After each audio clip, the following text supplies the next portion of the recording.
Você já comeu um peru da Sadia? Mesmo que você não tenha comido, você sabe o que é um peru da Sadia. Você já viu um peru da Sadia na televisão, não viu? Quem que faz propaganda do peru da Sadia? Não é esse mocinho aqui do lado? A Sadia é um frigorífico que vende peru e quem faz propaganda do peru da Sadia é um peru. Tem um peru de garoto propaganda que fala pra você: coma peru assado, compre peru nessa empresa que mata peru e coma peru assado. É um peru que trabalha contra a vida dos perus. Isso me lembra muito do quê? Do nosso pobre de direita. Pobre é uma coisa triste. E aí, pessoal, tudo bem? O meu nome é Roberto Cardoso. Eu tô continuando aquela série de reflexões que eu tô fazendo com você. Se você não viu os outros vídeos, dá uma olhadinha aqui em cima. Tem os vídeos sobre apropriação cultural, sobre bandido bom e bandido morto, sobre racismo. Hoje eu quero falar um tema que tá aqui na garganta, que é o tal do pobre de direita. Primeiro, deixa eu explicar uma coisa pra você. O que é o pobre? Porque antes das eleições a gente até falava, o difícil não é explicar pro pobre que ele vai se ferrar. O difícil é explicar pro pobre que ele é pobre. Se você está assistindo o meu vídeo, eu lamento te informar, mas você é pobre. Muito dificilmente uma pessoa que seja realmente rica vai estar vendo esse vídeo e vai estar se interessando por esse tipo de assunto. A verdade é essa. Ricos são muito poucos. Você trabalha? Você tem salário? Se você trabalhar o mês que vem, você tem dinheiro? Se você não trabalhar, você tem que procurar um outro emprego? Você é pobre. Simples, é só isso. O rico é aquele cara que ele não precisa trabalhar para ter dinheiro. Dinheiro ele já tem, e se ele não fizer nada, o dinheiro está trabalhando por ele. Ele vai ter dinheiro, trabalhando ou não trabalhando. Eu vou te dar um exemplo para você entender. Eu sou São Paulino, então eu acompanhei essa história meio de perto. Esses dados são públicos, então não tem problema falar. Tinha um diretor lá que se tornou diretor porque ele forneceu dinheiro, ele tirou dinheiro do próprio bolso para o São Paulo comprar um jogador na Argentina que chamava Ricardo Centurión. Essa criaturinha aí, ó. Ele pagou dinheiro do bolso dele, fez um empréstimo para o clube. Falou-se na época que ele tinha 5% das ações da Natura. A Natura, aquela empresa de cosméticos. 5% das ações é uma parte pequenininha da empresa. É um cara que não manda, lógico que ele deve fazer parte do conselho, mas ele não tá lá com a caneta assinando nada, ele não deve nem ir lá. Naquele ano que ele deu o dinheiro para comprar o jogador, foi coisa de 15 milhões, você sabe qual foi o lucro da Natura? O lucro, 8,2 bilhões de reais. Isso quer dizer que os 5% dele valeram 400 milhões de reais. Com 5%, sem mandar nada, sem tomar as decisões importantes, sem pisar na empresa, o cara ganhou, num ano, 400 milhões de reais. Dá mais de 1 milhão por dia, sem trabalhar. E você tá aí com seu salário de 10 mil, de 20 mil, de 50 mil, não importa quanto é, se você tem salário, você está precisando trabalhar para ganhar dinheiro. Você vende a sua força de trabalho igual o varredor de rua, igual o cortador de cana, igual qualquer outro profissional. Você não é rico porque você tem um bom salário. Se você tem salário, você é um trabalhador como todos nós. É a primeira coisa que você tem que entender. Segunda coisa, se todos nós estamos no mesmo barco, por que muitos de nós estão olhando para os ricos e endeusando os ricos e pisando nos pobres? Por que um pobre pisa no outro? Por dois motivos básicos. Um é a nossa tradição escravocrata, né? Um país que em 5 séculos de história, por 4 conviveu com escravidão, não se livra disso de uma hora para outra, não é? Nesse período todo de escravidão, ninguém sonhava ser escravo. A pessoa tinha que sonhar em ser o quê? Fazendeiro. Então, sempre na nossa história, nós olhamos para os ricos falando: eu quero chegar lá, eu quero chegar lá. Porque não tinha outra opção também, você vai querer ser escravo? Mas isso não é o pior. O pior que faz as pessoas olharem para lá, quererem chegar lá e desprezar o pobre, que eles consideram pobre sem se olhar no próprio espelho como pobre, é uma coisa que se chama American Dream. Já ouviu falar do American Dream? O American Dream é uma crença divulgada pela indústria americana de propaganda. Cinemas, toda a produção audiovisual que você vê, divulgam esse ideal que vem desde a construção da América. Aquela ideia de que os Estados Unidos são um país que não tinha nada, virgem, chegaram alguns imigrantes para construir uma nação e sempre estão chegando pessoas que querem construir o sonho americano, que querem fazer a América. Você já viu essa expressão, fazer a América? Ir para um país, terra da liberdade, terra de oportunidades e enriquecer. Pois é, essa filosofia diz o seguinte: você pode, basta você querer, basta você se esforçar que você chega lá. Com esforço todo mundo chega. Eu já fiz aquele vídeo aqui sobre racismo estrutural para deixar bem claro para vocês que meritocracia não existe.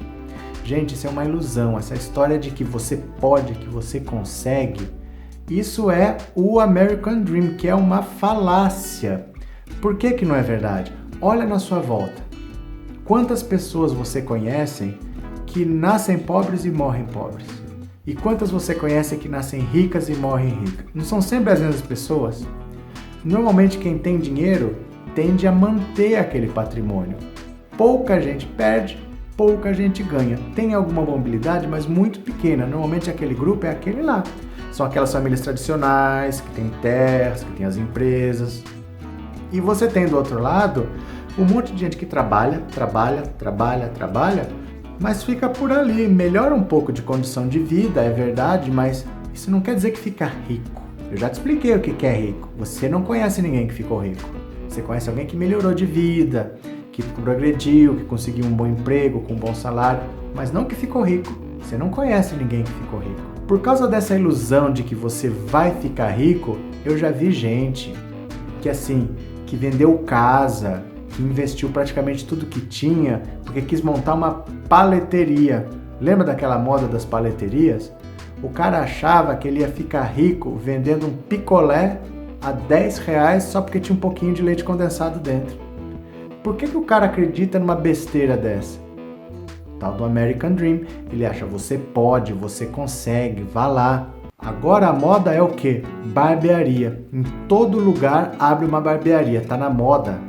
Barbearia, sempre pinta tudo de preto, decoração, não sei o quê. Você conhece algum barbeiro rico? Na sua vida, você conhece algum barbeiro que enriqueceu? E agora é pior, porque as barbearias ficaram chiques, quer dizer, elas têm um custo maior, tem que ser num lugar bacana, tem que ter uma decoração cara. Quando que isso vai dar dinheiro? Mas as pessoas estão abrindo barbearias porque você consegue, você pode. Food truck. Onde você vai agora tem um food truck. A ideia é bacana, você não vai ter um custo de montar uma loja no shopping, de montar uma lanchonete. Então você pode oferecer um produto de qualidade a um preço acessível, mas os caras querem cobrar R$60 um hambúrguer. Porque o sonho é o que? O sonho é ficar rico. O cara não vê que ele tem um food truckzinho, que ele tem um trailer. A gente chama de podrão aquilo lá. O cara quer ficar rico. Essa mentira que é propagada é fruto de muita propaganda mesmo. A propaganda que diz, você pode, você consegue, você vai. E as pessoas acreditam. Você pode não acreditar no poder da propaganda, mas eu vou te dar um exemplo para te convencer se você ainda não se convenceu. Quando eu morava em São Paulo, eu morei em São Paulo por uns 15 anos, na capital. E era comum eu ver ônibus de estudante que iam para lá, ou para visitar o Ibirapuera, ou o MASP, ou o Museu do Ipiranga, mas tinha obrigatoriamente que fazer uma parada no McDonald's. Por quê, santo Deus? Por que que as pessoas têm esse desespero de comer no McDonald's, que é um sanduíche caro, pequeno, ruim, um pão murcho, que não mata a fome, que você come agora, daqui a pouco você está com fome de novo, sendo que essa pessoa que está desesperada para ir lá, nunca nem foi. A pessoa não sabe que gosto tem. Por que a pessoa quer tanto comer uma coisa que ela não tem ideia do que é? Propaganda. A ilusão de estar num lugar que ela vê no comercial. É isso, é a propaganda que faz as pessoas acreditarem. E do mesmo jeito que elas querem de qualquer jeito comer um lanche que ela não sabe que gosto que tem, elas têm essa ilusão de que um dia elas vão ser ricas. Elas acreditam na meritocracia de que o Bill Gates começou do zero e se tornou um bilionário, dono da maior fortuna do mundo. Quando, na verdade, o Bill Gates sempre foi rico. O pai dele era um grande advogado nos Estados Unidos. A mãe dele era uma alta executiva da IBM. Olha só a conexão da informática, dos computadores.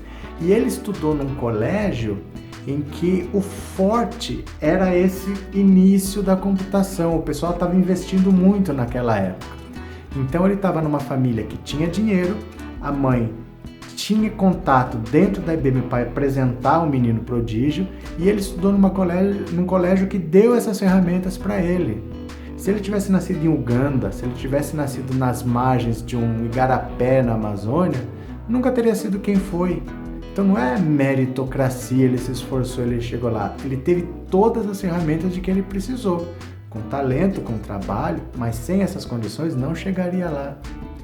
Todo mundo fala do Steve Jobs, que criou a Apple, que inventou o iPhone. O Steve Jobs, na verdade, ele era meio o mala da história. Ele mesmo fala que ele foi demitido da própria empresa dele. O cara que era o hippie, maluco, com as ideias criativas, era o Steve Wozniak. E ele fala que eles nunca começaram em uma garagem, que eles começaram... Não era assim. Eles não começaram do zero. Nunca foi uma empresa de garagem.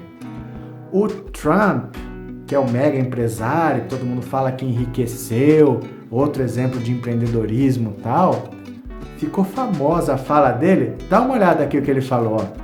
It's not been easy for me. It has not been easy for me. And, you know, I started off in Brooklyn. My father gave me a small loan of $1 million. Aí é fácil, né? My father gave me a small loan of $1 million. Meu pai me deu um pequeno empréstimo de $1 milhão. Aí é fácil você ser empreendedor, né? É fácil se alguém me der $1 milhão, não sendo um banco que não vai me cobrar juros, que não vai me impor um prazo para eu começar a pagar, que provavelmente nem vai me cobrar, mas se me cobrar eu vou pagar como eu puder, no tempo que eu puder. Aí é moleza, eu também vou empreender. Mas quem tem um pai que pode dar $1 milhão para você? Mas as pessoas acreditam nisso. E sabe qual que é a consequência de acreditarem nisso? É que elas acham que hoje eu não tenho, mas eu estou a um passo de ter.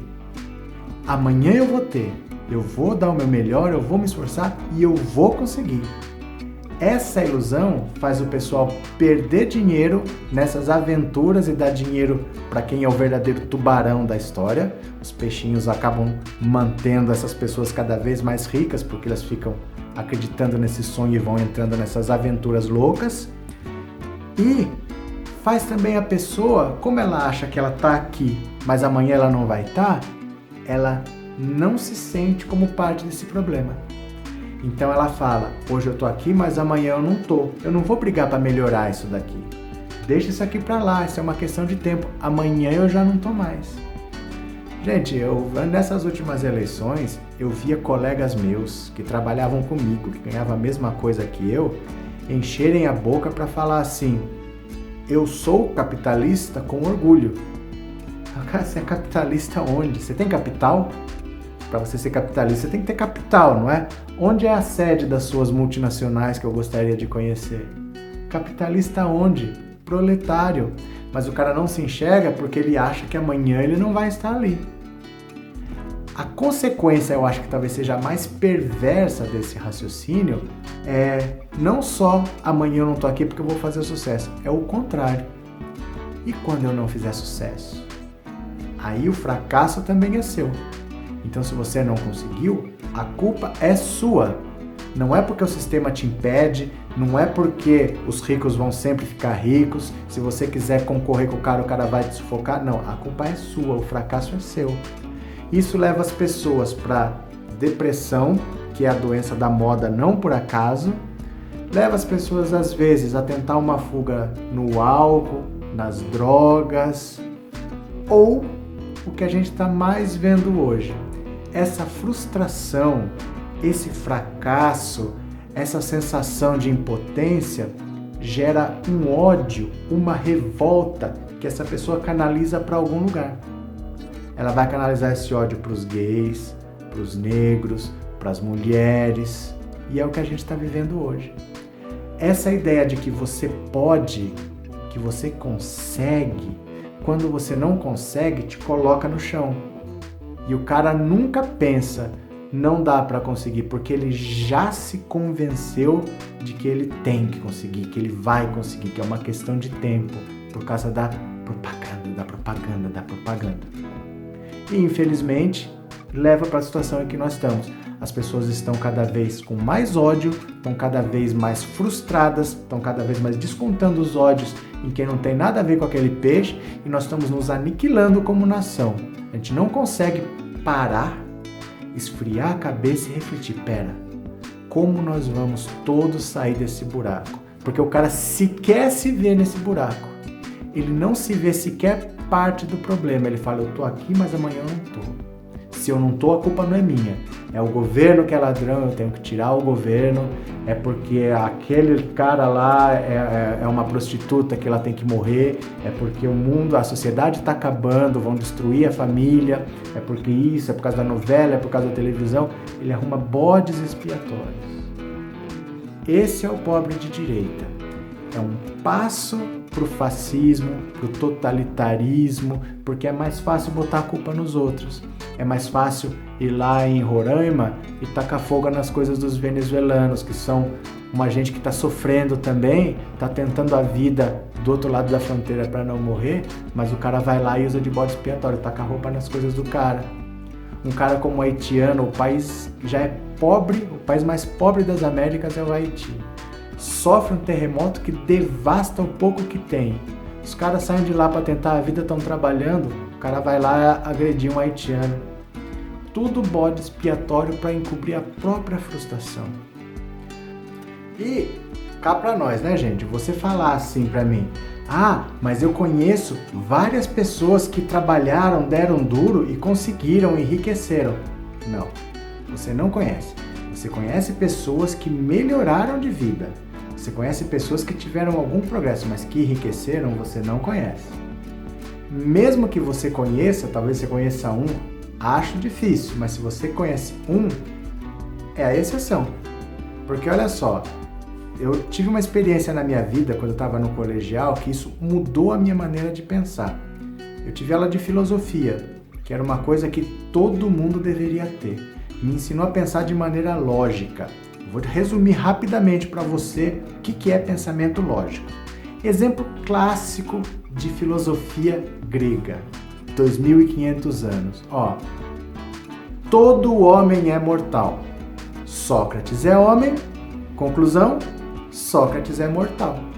Raciocínio mais óbvio impossível. Se todo homem é mortal, Sócrates está incluído nessa categoria homem, então vale para todo mundo, vale para ele. Sócrates é mortal. O que essa meritocracia, o que esse American Dream tenta falar para você é exatamente o contrário. Pega um exemplo e fala, olha, funcionou para ele, então funciona para você também. Isso não tem a menor lógica. Se funcionou para ele, não posso falar nada sobre você. Funcionou para ele. Se tivesse funcionado para todos, eu poderia dizer, olha, funciona para todos, então vai funcionar para você também. Eu tenho um remédio que foi testado, funciona para todos. Pode tomar que funciona para você também. Mas você pensar um exemplo que porque funcionou para um e você falar então serve para você, não tem a menor lógica. Isso é o argumento que é para te enganar, sabe? Os ricos adoram pegar a exceção para fazer você não prestar atenção no óbvio. Por exemplo, vem aquela história bonita, aquela glamorização da pobreza. Pega o exemplo daquele menino que tinha que andar 7 quilômetros todo dia. Aí ele andava, chegava numa escola que não tinha teto, que não tinha parede, tinha um professor para 800 alunos, mas ele fazia isso todo dia e hoje ele virou médico. Poxa, que legal. Legal nada, ninguém nunca deveria ter passado por isso. Essas histórias existem para fazer você se conformar com a sua situação e para você achar que você uma hora sai dela. E você não sai nunca. Porque a exceção valeu para aquele caso, não quer dizer que vai valer para você. Se todas as crianças tentassem e conseguissem, aí eu ia falar, então você pode. todo mundo que tenta consegue, porque você não vai conseguir. Mas você pegar o raciocínio inverso, pegar a exceção e falar se vale para esse cara, vale para todo mundo, isso se chama falácia, isso se chama mentira. Não caiam nessa teoria, é isso que te faz não entender a sua situação. Se eu puder deixar um recado para você, se servir para alguma coisa, eu te peço, entenda, somos todos pobres, estamos todos no mesmo barco. Esse país é incrivelmente injusto, a riqueza está extremamente concentrada, é um grupo onde você nunca será convidado, onde você nunca vai entrar. O que nós temos que fazer é não ter essa ilusão de que nós vamos enriquecer. Vamos melhorar a nossa vida, vamos tentar ter uma vida digna para todos, vamos dar as mãos e vamos sair desse buraco junto, porque, entenda, você está num buraco, mas você não está sozinho, estamos todos juntos e nós podemos sair daqui, desde que a gente pare de querer pisar na cabeça dos outros para falar, eu vou sair primeiro, não. A solução é coletiva, a solução não é individual. Eu vou terminar deixando um vídeo aqui, eu não sei se vocês conhecem, se vocês não conhecem eu gostaria muito que vocês conhecessem, é do professor Clóvis de Barros Filho, ele é de Campinas, mas ele é professor da USP de São Paulo, e ele tem uma fala muito bacana, que foi gravada por um aluno dele que está no YouTube, eu vou deixar o link aqui embaixo para você que quiser ver, se você quiser compartilhar, vale a pena ver, mas vai estar aqui no final do vídeo. Ele fala exatamente sobre isso, o pobre de direita. Como que o pobre de direita sequer consegue se ver como pobre, sequer consegue se ver como vítima do sistema e passa a defender o sistema que causa a situação em que ele está. Vou colocar aqui no final, me despeço de vocês, espero ter ajudado e tamo junto, parceiro. Tamo tudo no mesmo barco, somos tudo pobre, tá bom? Mas o coração é grande. Um grande abraço, porque fui.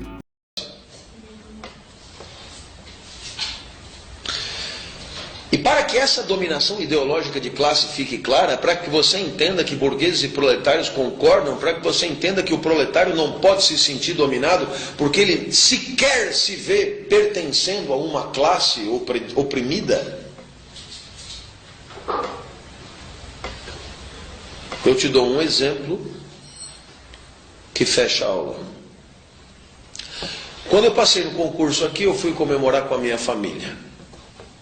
Mãe, esposa e filhos. Todos num Ford Ka. Fomos num restaurante que meu pai gostava muito, chamado Dinhos Place, na Alameda Santos. Lá chegando, meio-dia, horário de proletário comer, de domingo, quem estava almoçando ainda eram os garçons, sabe? Mas eu almoço todo dia no mesmo horário, me sentei, comi.